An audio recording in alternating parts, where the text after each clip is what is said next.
काशीपुर गांव में एक बूढ़ी औरत रहती थी। वो आंखों से ठीक से देख नहीं पाती थी, फिर भी गांव वाले उसके पास ही अपने कपड़े सिलवाने के लिए दिया करते थे। एक दिन उस गांव में एक नया दर्जी आ गया। उसका नाम था हरी। एक भी ग्राहक नहीं है, सब लोग भागकर उस बूढ़ी औरत के पास चले जाते हैं। अरे रतन भाई, ओ रतन भाई, कहाँ जा रहे हो? मुझे अपनी बेटी के कपड़े सिलवाने हैं भाई, इसीलिए बूढ़ी माँ के पास जा रहा हूँ। भाई मुझे दे दो, मैं बहुत सुंदर बना दूंगा। अरे नहीं भाई, इतने दिनों से बूढ़ी माई हमारे कपड़े तैयार करती आई है, उन्हें ही दूंगा। लेकिन वो तो आंखों से ठीक तरह से देख भी नहीं पाती है। अगर उन्हें आंखों से दिखाई नहीं देता तो क्या ये सोचकर उन्हें छोड़ दूंगा? जैसा भी सिल कर देंगी वो, मेरी बेटी वह पहन लेगी। बूढ़ी माँ के काम की बात ही कुछ और है। चलो भाई मैं चलता हूँ, मुझे देर हो रही है।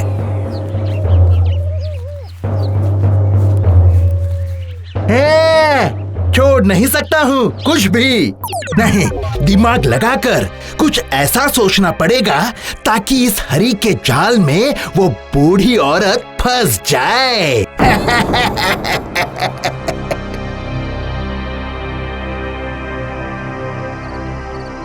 मिल गया, मिल गया, एक रास्ता मिल गया।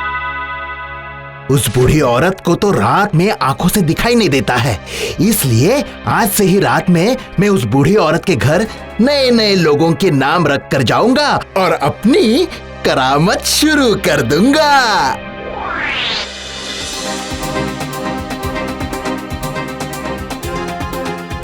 ओ बूढ़ी माँ! तुम कौन हो बेटा? मैं मदन हूँ, इस गांव में नया आया हूँ।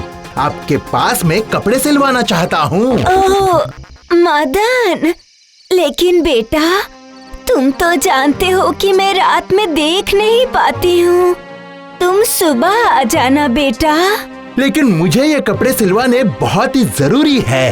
अच्छा ठीक है, ठीक है, मैं तैयार कर दूंगी। तुम परसों सुबह में आके ले जाना, ठीक है?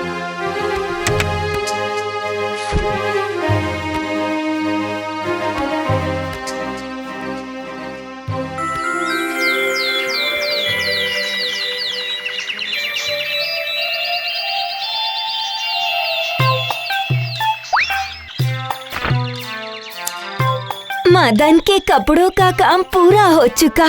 चलो जल्दी जल्दी करने पर बच्चों का काम पूरा तो हो गया। चलो अच्छा है, जब वो आएगा तब उसे ये कपड़े मैं उसी वक्त दे दूंगी।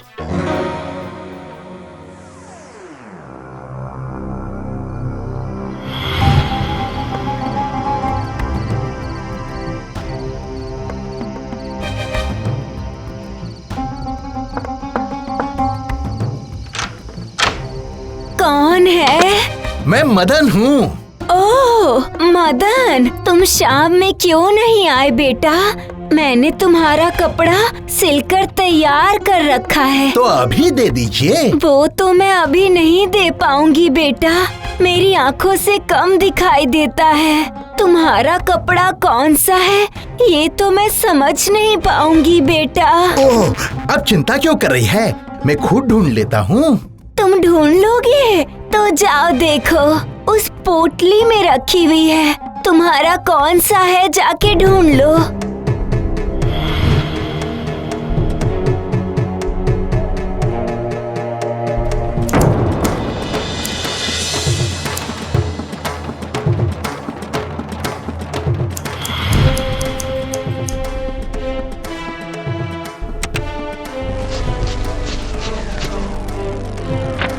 मिल गया।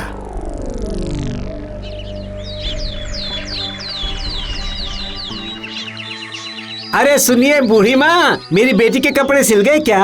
ओह रुको रुको, देती हूँ देती हूँ।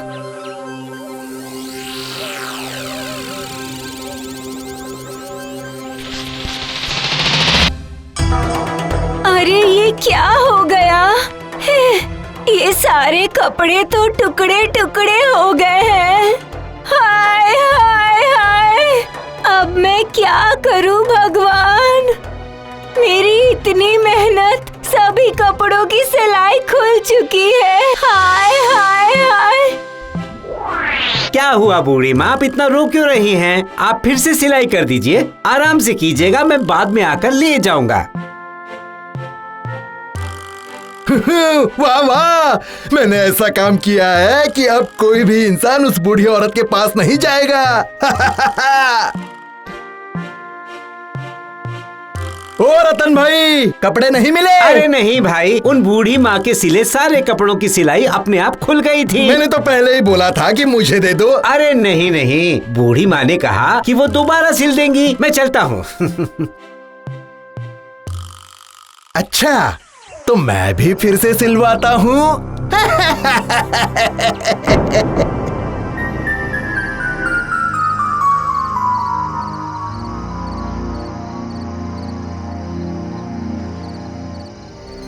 ओ बूढ़ी माँ, मैं रवि हूँ। मेरा पैंट तैयार हो गया है? हो गया है, मैंने अलग हटा कर रखा है, अभी लेकर आती हूँ।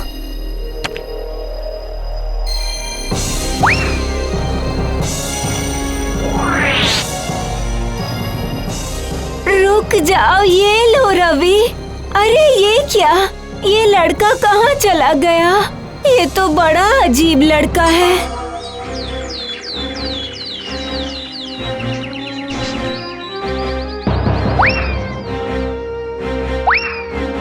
अरे मेरा चश्मा कहाँ चला गया? अगर चश्मा नहीं मिला तो मैं सिलाई नहीं कर पाऊंगी। अगर सिलाई नहीं कर पाई तो फिर मैं खाऊंगी क्या?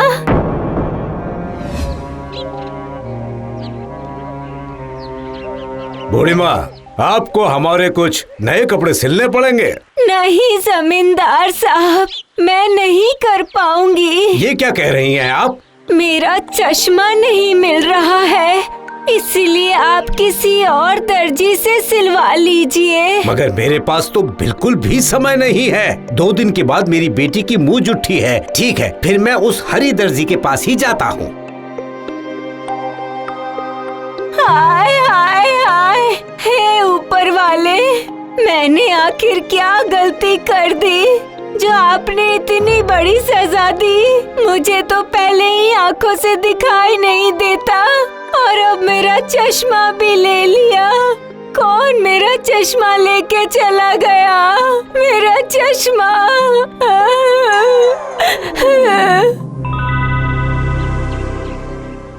ओ बूढ़ी माँ, बूढ़ी माँ, आप और मत रोइए, लीजिए, ये लीजिए।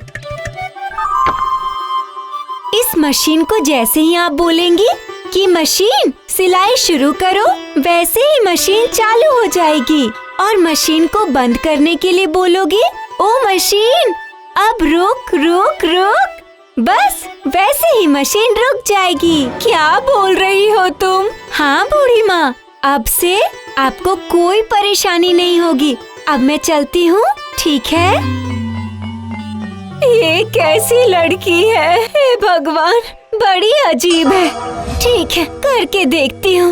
मशीन सिलाई शुरू कर दो।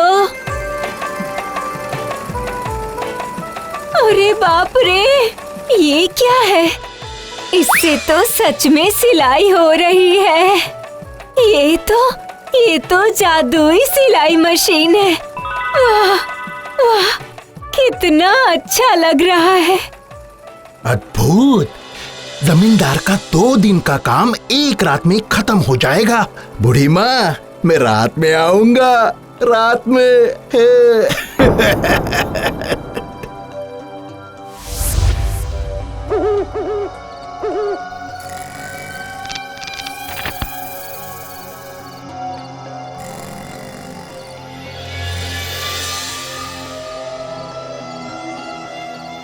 मशीन सिलाई करना शुरू करो।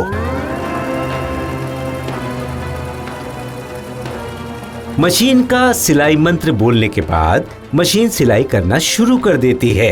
ये देखकर हरी निश्चिंत होकर सो जाता है। अब कपड़ा खत्म होने के बाद मशीन बिस्तर भी सिल देती है। कपड़े न मिलने पर मशीन बगल वाले घर में चली जाती है और वहाँ भी कपड़े सिलाई करने लगती है।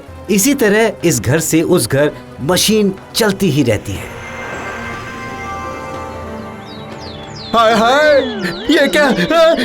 मुझे भी बिस्तर के साथ सिल दिया। अरे ये क्या? अब मेरी वो सिलाई मशीन कहाँ चली गई?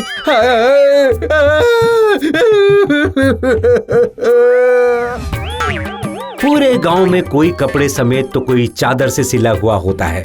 सभी उछल उछल कर चलने लगते हैं। हरी के पीछे पीछे सभी जा रहे हैं। उस बूढ़ी के घर में सिलाई मशीन है, वो बूढ़ी सबको बचा पाएगी। चलो चलो बुढ़िया के घर चलते हैं, चलो।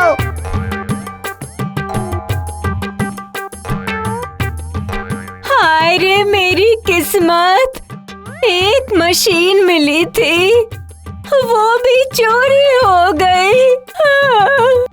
उसने हम सभी को सिल दिया है। बचाओ बचाओ, मुझे बचा लीजिए। ओ बूढ़ी माँ बचा लीजिए।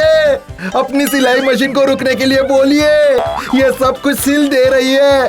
पूरा गांव सिल चुका है। बचाओ बचाओ बूढ़ी माँ, बचाओ। तुमने चोरी की थी मेरी सिलाई मशीन। गलती हो गई मुझसे बूढ़ी माँ। मैंने ही आपका चश्मा चोरी किया था। मुझे माफ कर दीजिए। मशीन को रोकिए बूढ़ी माँ, मुझे खोल दीजिए बूढ़ी माँ, मुझे खोल दीजिए। आपसे प्रार्थना है, मशीन को रोकिए। हरी की चोरी करने की सजा मैं उसे दूंगा। ओ मशीन, अब रुक।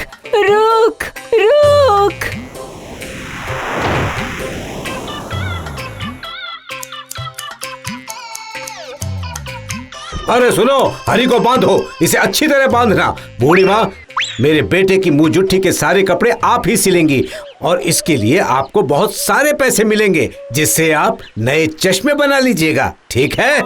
अच्छा ठीक है। हरी, अब तुम्हारा ये काम है कि इस मशीन ने इस गांव में जो कुछ भी सिल दिया है, तुम्हें उनकी सारी सिलाई खोलनी होगी। क्या? सबकी? हाँ, सबकी। अरे बाप रे।